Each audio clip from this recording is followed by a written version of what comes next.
I'm Jack Harper, a guy who's spent the last 5 years thinking I had it all figured out. I'm married to Tessa, a woman who could stop traffic with her smile, long auburn hair, hazel eyes that spark like a summer storm, and a confidence that fills a room before she even speaks. We met at a rooftop bar in Miami, her laugh cutting through the crowd like a beacon. I was hooked. 3 months later, we were engaged. 6 months after that, we said I'd do in a small beachside ceremony, just us and a few friends under a pink sunset. Life with Tessa was electric, dinners at hole-in-the-wall taco joints, late-night drives along the coast, her sketching wild ideas for her marketing campaigns while I pretended to keep up. She's a graphic designer, climbing the ladder at a flashy ad agency, and to her, I'm a logistics consultant, always on the road for some vague corporate gig. That's the cover. In truth, I'm a Secret Service agent, working counterfeiting cases, tracking dirty money across borders. Tessa doesn't know. No one does, except my handler and a few suits in D.C. It's a life of lies, but I thought I was the only one telling them. Our marriage felt solid at first. Tessa's ambition matched mine. She'd stay up late, hammering out designs, while I'd slip out for client meetings that were really stakeouts in back alleys.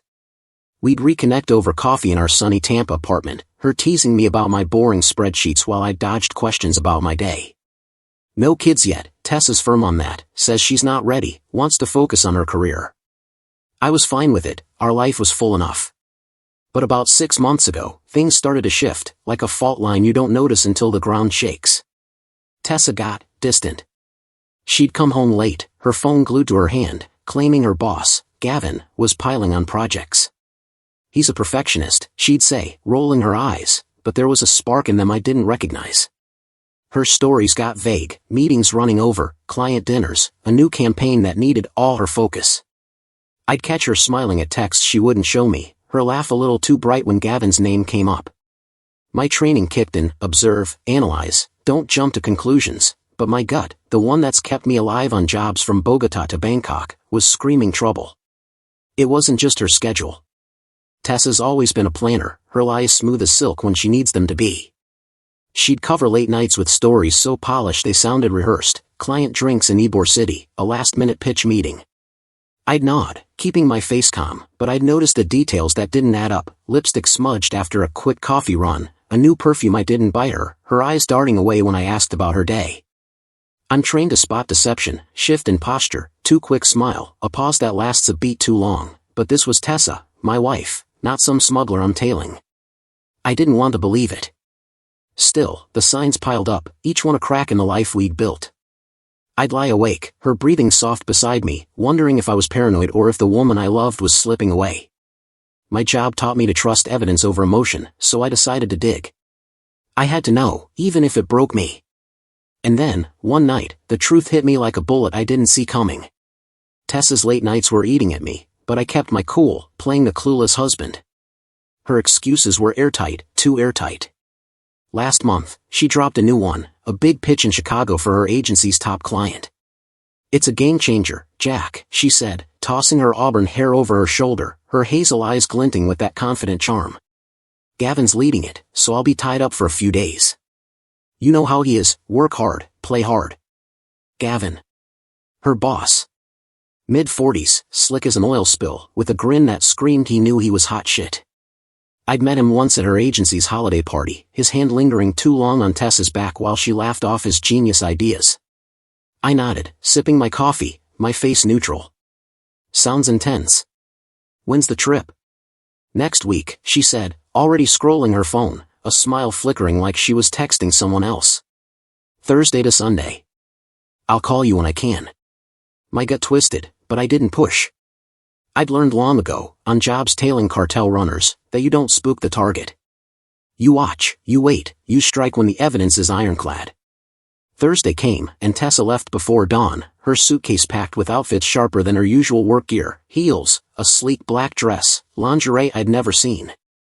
"Client dinners," she said, catching my glance, her voice smooth as glass. I kissed her goodbye, her new perfume sharp in my nose, and watched her silver Audi peel out of our Tampa complex. I didn't buy the business trip story, not for a second. My day job had me on a local case, tracking a counterfeiting ring in Ybor City, so I couldn't track her, but I set up a plan. I'd hacked her phone's location months ago, a trick I'd picked up working tech ops. Her signal pinged at Tampa International, then O'Hare, right on schedule.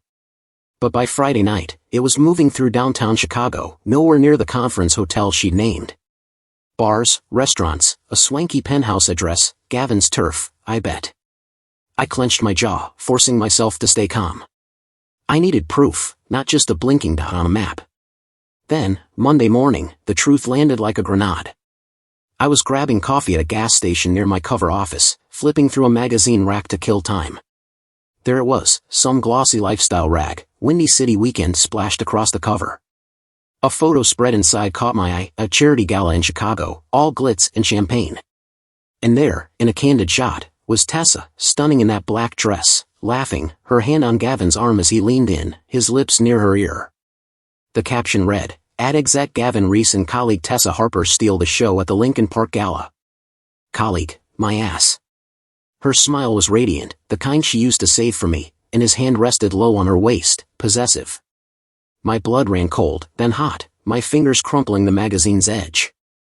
I bought it, slipped it into my bag, and drove to my office, my mind racing. The photo was a gut punch, but it was also the hard evidence I needed. Tessa hadn't been at a pitch meeting, she'd been whining and dining with her boss, playing a couple in front of Chicago's elite while I sat home like a fool. I spent the day running ops on autopilot, my brain stuck on that image. Tessa's lie was bold, she hadn't even mentioned a gala, just client meetings and late nights. She was good, I'd give her that. Her confidence, her charm, it wasn't just beauty, it was a weapon, honed to keep me blind. But I'm trained to see through deception, to spot the tells in a liar's game. The photo wasn't enough to confront her yet, I needed more, something undeniable. So I dug deeper, pulling strings from my Secret Service toolkit. I tapped a contact in Chicago, a buddy from a past op, and got access to the gala's security footage. By Tuesday, I had a USB drive with grainy clips, Tessa and Gavin slipping into a private suite, her hand in his, their bodies too close for colleagues. My chest burned, but I kept my cool, filing it away like evidence for a case. Tessa was due back tomorrow, and I'd be ready. She thought she could play me, but I was done being her mark. Tessa rolled back into Tampa Wednesday night, her Audi purring into our complex like nothing had happened. She looked radiant. Her auburn hair gleamed under the porch light, her skin glowing like she'd spent the weekend at a spa, not a work conference. She dropped her suitcase by the door, kicked off her heels, and flashed me that dazzling smile, the one that used to melt me. "Missed you, Jack," she said, wrapping her arms around me, her new perfume, something spicy, expensive, hitting me like a taunt. I hugged her back, my face calm, but inside, my blood was simmering. The magazine photo, the gala footage, her lies, they were all I could see. She chattered about Chicago, spinning a tale of client dinners and late-night pitches, her hazel eyes bright, not a crack in her story. She was good, too good, her confidence masking the affair like a pro. I played along, nodding, asking about her meetings, while my mind churned with a plan. Confronting her straight up risked her flipping the script, gaslighting me like she always did. I needed something bigger, something to shake her perfect facade. I called in a favor from my crew, guys I'd worked with on high-stakes ops, the kind who could stage a scene and vanish without a trace. There was Mike, a tech whiz who'd hacked cartel phones in Miami, and Lena, a former undercover who could play any role from junkie to heiress. They knew my cover as a logistics guy was bullshit, and after I showed them the gala photo and the footage of Tessa cozying up to Gavin, they were in.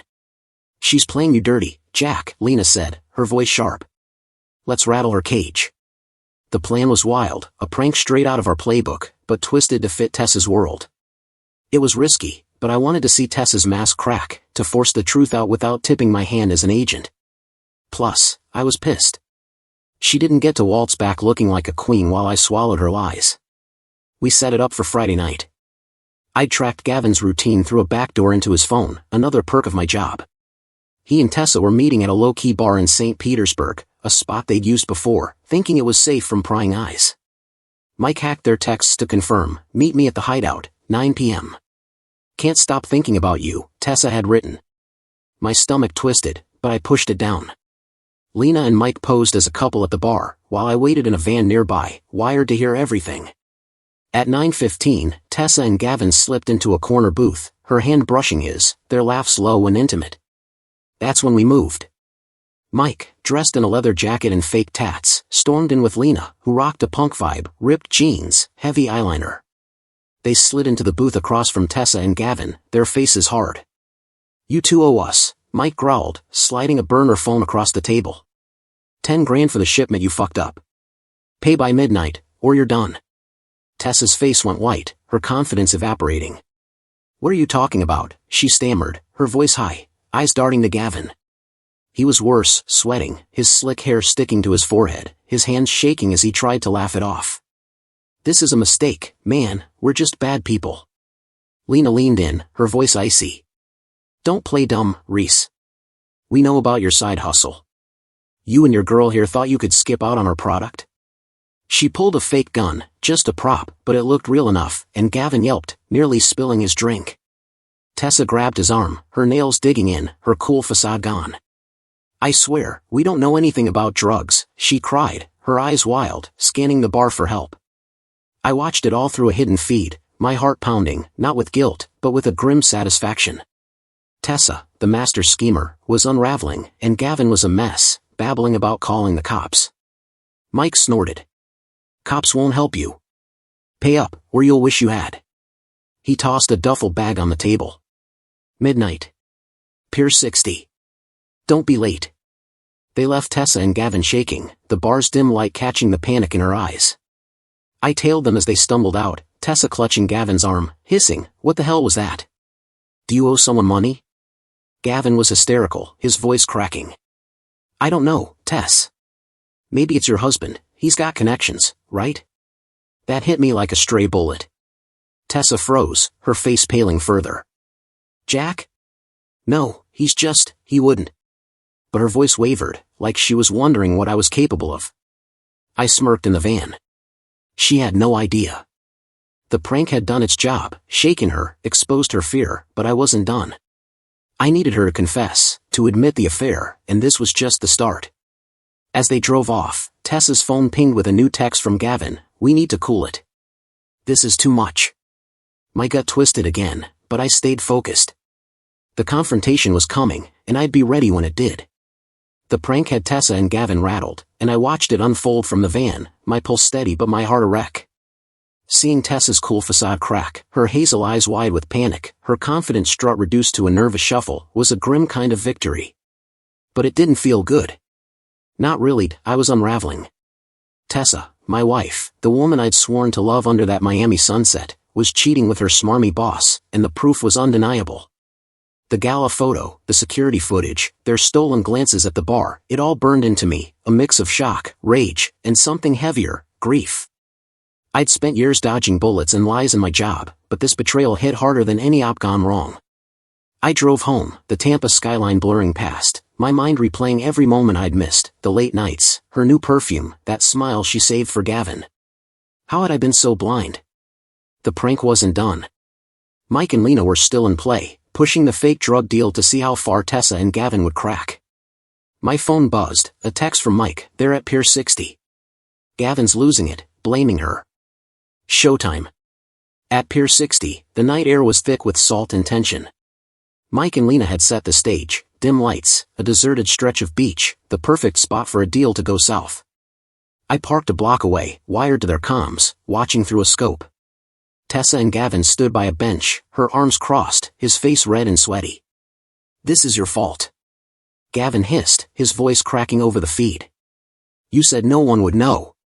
Now we've got fucking gangsters on us." Tessa's jaw tightened, her confidence flickering. "Don't pin this on me, Gavin. You're the one who pushed for the gala, acting like we're untouchable." He paced, running his hands through his slick hair, his panic spiraling. "I'm not going down for this. You dragged me into your mess, your marriage, your lies. I'm out, Tessa." She grabbed his arm, her voice low, desperate. "You don't get to walk away. We're in this together." But Gavin was unraveling, his eyes darting like a cornered animal. "No, you're on your own. I'm not risking my life for you." Mike stepped out of the shadows, his fake tats gleaming under a streetlight, Lena at his side, her prop gun glinting. "Where's the cash?" Mike growled, tossing the duffel bag at their feet. Gavin yelped, stumbling back, while Tessa froze, her face pale but her eyes calculating. We don't have it, she said, her voice steady despite the tremor in her hands. This is a mistake. We're not who you think. Lena laughed, cold and sharp. Save it, sweetheart. We know your game. Pay up, or you're fish food. Gavin was practically hyperventilating, muttering, "It's her, it's all her," while Tessa shot him a look that could have cut glass. I watched, my anger boiling but my heart sinking. This wasn't just an affair, it was a partnership, a secret life she'd built without me. The shock of it, the raw betrayal, was giving way to a hollow ache. I'd loved her, built a life around her, and now it was crumbling, piece by piece. I drove home, my mind a mess.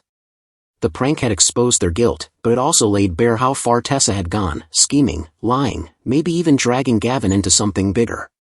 My job taught me to compartmentalize, to lock away emotions to get the mission done, but this wasn't the case.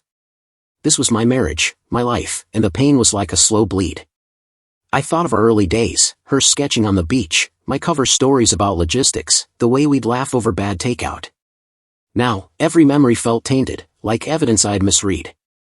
The sadness was worse than the anger, a quiet grief for the woman I thought I knew. But I wasn't done. The prank had pushed them to the edge, and I'd use that. Tessa was coming home soon, and I'd confront her, not with screams, but with the cold precision of an agent closing a case. I needed her to admit it, to face what she'd done, before I decided what came next. The pure stun had Tessa and Gavin running scared, and I could feel the cracks in their little world widening. I got home before Tessa, settling into the dark of our Tampa apartment, the magazine photo and gala footage burning a hole in my pocket. I'd spent years dodging danger in back alleys and boardrooms, but nothing hit like this. Tessa, my wife, the woman I'd loved for 5 years, had built a secret life with her boss, and the evidence was airtight. When she walked in at midnight, her auburn hair disheveled, her hazel eyes rimmed red, I knew the prank had done its job. She looked like she'd been through a war, her confidence gone, her shoulders slumped. "Jack," she whispered, dropping her purse, her voice breaking. "I need your help. Something's gone wrong." She collapsed onto the couch, tears streaming, her hands shaking as she reached for me. "These people, they think I owe them money, drugs, something crazy. I don't know what's happening." Her sobs were real, her panic raw, but I saw the flicker in her eyes, the schemer calculating even now. I sat across from her, my voice steady, cold. "Who's they, Tessa? And why do they think you're mixed up in this?" She froze, her tears pausing like a switch flipped. It's a misunderstanding. Work stuff got messy, that's all." I leaned forward, pulling the magazine from under the cushion, tossing it on the coffee table. Her face drained of color as she saw herself with Gavin, laughing at the gala. "Work stuff?" I said, my tone sharp. "Or you and Gavin, playing a couple in Chicago while I'm here like an idiot?" Her mouth opened, then closed, her eyes darting for an escape. "The dam broke." Tessa crumpled, sobbing harder, her words spilling out in a rush. Okay, I messed up, Jack. I'm sorry. Gavin and it just happened. He was there, always there, and I felt alive with him, not stuck in this routine." Her confession hit like a slug to the chest, but I didn't flinch. "How long?" I asked, my voice low, dangerous. She wiped her eyes, her voice small. 6 months. It started with late nights, then, more. I didn't mean to hurt you. I love you, Jack, I swear. Her tears were real, but so was her skill at spinning lies. She reached for my hand, but I pulled back, the sadness in me hardening into resolve. "You love me?" I said, standing. "You lied to my face, planned a life with him, and now you're scared because your little game's falling apart. I'm done, Tessa." She begged, her voice cracking, promising to end it with Gavin, to fix us. "I'll quit my job, we'll move, anything." But her words felt like another script, her tears a performance. I'd seen too much, the texts, the footage, her scheming with our life like it was a game. My heart was shredded, but my training kicked in, assess, decide, act. "No," I said, my voice final. "We're over. I'm filing for divorce." Her face twisted, shock mixing with something like fear, but I didn't care. I walked to my office, pulling out a burner laptop, and contacted a lawyer I'd worked with on a case in D.C. By morning, I had divorce papers drafted, citing irreconcilable differences and her infidelity as leverage for a clean split. No kids, no shared property beyond the apartment lease. It'd be quick, surgical. I wasn't forgiving her, not after she'd played me for a fool. Tessa spent the night on the couch, her sobs echoing through the apartment, but I felt nothing but a dull ache. The shock of her betrayal had burned through me, leaving anger, then sadness, and now a cold clarity. I'd loved her, built a life around her, but that life was a lie. My job taught me to cut losses, to walk away when the mission's compromised, and that's what Tessa was now, a compromised asset. I packed a bag, ready to crash at Mike's place until the papers were served. Before I left, I looked at her, curled up, her beauty marred by tear-streaked mascara. "You should have told me the truth," I said. "Maybe I could have forgiven you then." It was a lie, I wouldn't have, but I wanted her to feel the weight of her choices.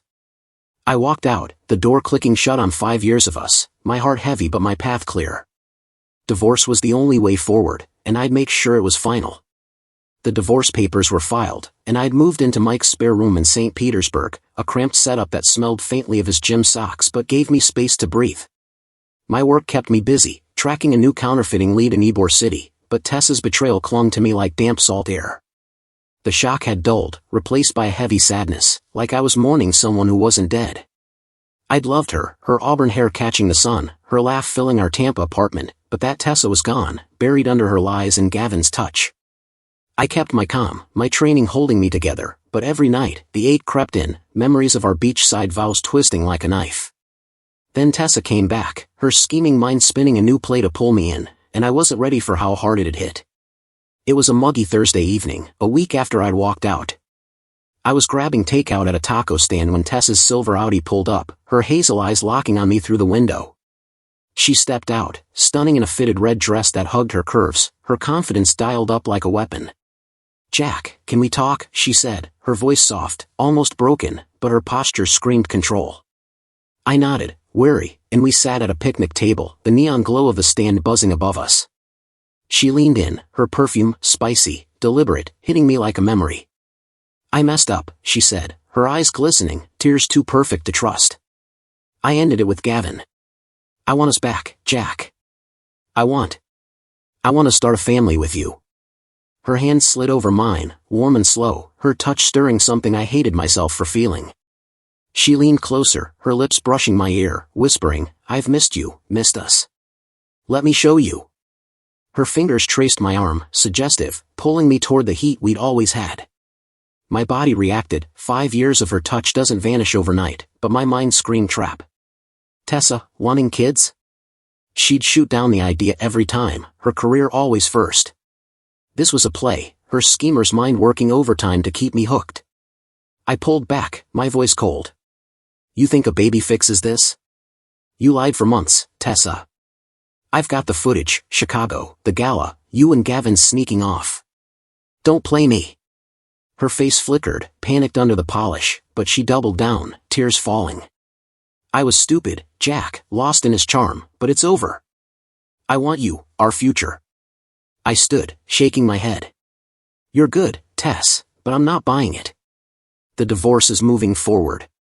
Her eyes hardened, just for a second, before she stormed off, leaving her scent lingering like a ghost. I thought that was it, but Gavin wasn't done either. My contact at Tessa's agency, Lena, who'd played the gangster in our prank, fed me intel. Gavin, spooked by the peer stunt, had gone quiet, but now he was back, dangling a promotion to win Tessa over. Lena hacked his emails, a message to Tessa, sent yesterday, promising her a senior creative director role if she'd stay loyal to him. "We're a team, Tess," he'd written. "Forget Jack. I'll give you everything." My stomach churned, not just at his nerves but at Tessa's game. She was playing us both, hedging her bets. Lena's feed showed Tessa meeting Gavin at a swanky downtown bar that night, her laugh bright as she leaned into him, his hand on her knee. She hadn't ended it. She was stringing him along, just like me, her seduction a calculated move to keep her options open. The betrayal cut deeper now, not because I loved her less but because I saw her for what she was, a master manipulator, her beauty and confidence a mask for lies. My sadness was hardening into resolve, but it hurt, like losing her all over again. I leaned on my training, channeling the pain into focus. I'd let the divorce play out, let Tessa think she had a shot, but I was done being her pawn. Gavin's promotion offer was a new angle, maybe I could use it, tip the scales in court. For now, I kept my distance, watching her moves like she was a mark in a case. But as I lay in Mike's guest room, the Tampa night humming outside, I couldn't shake the image of her touch, her whispered promises, and the family she'd never wanted. It wasn't love anymore, it was a mission, and I'd see it through. The divorce papers were served, and Tessa didn't fight them, not with tears or seduction, not this time. Maybe she saw the steel in my eyes, or maybe she was just done pretending. We signed the lease termination on our Tampa apartment, splitting the deposit with a cold efficiency that felt like carving up our 5-year marriage. I moved into a sparse condo near the bay, a temporary base to keep my cover as a logistics consultant intact while I worked my counterfeiting case. Tessa took a loft downtown, close to her ad agency, her auburn hair and confident strut still turning heads, but I wasn't looking anymore. The sadness lingered, a dull ache for the life I thought we had, but my anger had burned out, leaving a clarity I hadn't felt in months. She'd played me, played Gavin, played everyone, and I was done being her mark. Separation was the clean break I needed, but Tessa's world was about to crack in ways I hadn't expected. Lena, my undercover contact, kept tabs on Tessa's agency, feeding me updates like it was a field op. Tessa went back to work, all charm and polish, expecting that senior creative director role Gavin had dangled like a carrot. She'd been banking on it, her emails to him full of flirty promises, hedging her bets after our split. But Gavin, the slick bastard, had other plans. Lena hacked into the agency's internal memos and found a bombshell. Gavin had hired a new designer, a 20-something named Mia, blonde, sharp, with a portfolio that screamed rising star. She was Tessa's replacement, not just in the office but in Gavin's sights. Lena sent me a photo from a company happy hour, Mia laughing at Gavin's side, his hand on her shoulder, the same possessive move he'd pulled with Tessa at the Chicago gala. Tessa was out, and she didn't see it coming. It went down on a Friday, a week after our separation was finalized. Lena was at the agency, posing as a temp, and caught the whole thing on a hidden recorder. Tessa stormed into Gavin's glass-walled office, her voice sharp enough to cut through the agency's buzz. "You promised me, Gavin," she shouted, her confidence twisted into fury. "I gave you everything, nights, weekends, my marriage, and you're giving my promotion to some kid?" Gavin leaned back in his chair, his tone cool, dismissive. "Mia's fresh, Tessa. Clients love her. You're good, but you're distracted. Maybe take some time, clear your head." Tessa lost it, her voice rising to a scream. "Distracted? I carried your campaigns. You used me, and now you're tossing me for a newer model?" Lena said. Tessa swept a stack of papers off his desk, her hazel eyes blazing, tears streaking her mascara. Gavin stood, his face hard. "You're done here, Tessa. Clean out your desk. Security's on speed dial." She froze, stunned, then stormed out, slamming the door so hard the glass rattled. I got the audio that night, sitting in my condo, the Tampa skyline glittering outside. Listening to Tessa's tantrum, I felt a grim satisfaction but no joy. She'd built her castle on lies, cheating with Gavin, stringing me along, and now it was crumbling. My heart still carried the weight of her betrayal, the love I'd had for her now a ghost I couldn't shake. But hearing her unravel, her scheming backfiring, confirmed what I'd known. She'd never been mine, not really. My instincts had pushed me to dig, to expose her, and it saved distrust. Tessa's world imploded after Gavin fired her, and from what Lena pieced together, it wasn't pretty. Without her job or the promotion she'd banked on, Tessa spiraled into a depression that stripped away her polished facade. Lena, still plugged into the ad agency's gossip network, heard whispers from coworkers. Tessa's loft became a mess of takeout containers and wine bottles, her auburn hair unwashed, her confident strut replaced by a hollow shuffle. She'd call old colleagues, begging for freelance gigs, her voice shaky, but the industry had moved on. Mia was the new star, and Tessa's tantrum had burned bridges. Lena even caught a post on X from a mutual friend, Tessa spotted at a downtown bar, alone, staring into her drink like she'd lost everything. Part of me wanted to feel sorry for her, but the ache of her betrayal, those months of lies, her affair with Gavin, her fake tears, kept my pity in check. She'd played her game and lost, and I had to focus on rebuilding, not her wreckage. A new case, tracking a counterfeiting ring, pulled me to Jacksonville, a fresh start 200 miles from Tampa's ghosts. I packed up my condo, said goodbye to Mike and Lena, and drove north with nothing but a duffel bag in my resolve. Jacksonville was gritty, vibrant, with a riverfront that caught the sunrise just right. My cover stayed intact, logistics consultant, always on the move. But the job wasn't the only change. At a coffee shop near my new office, I met Ellie, a barista with a quick smile and eyes like warm honey. She was 30, a painter in her off hours, with a laugh that reminded me of simpler days before Tessa's lies. We started talking over my daily espresso, her teasing me about my boring job, me dodging details with a grin.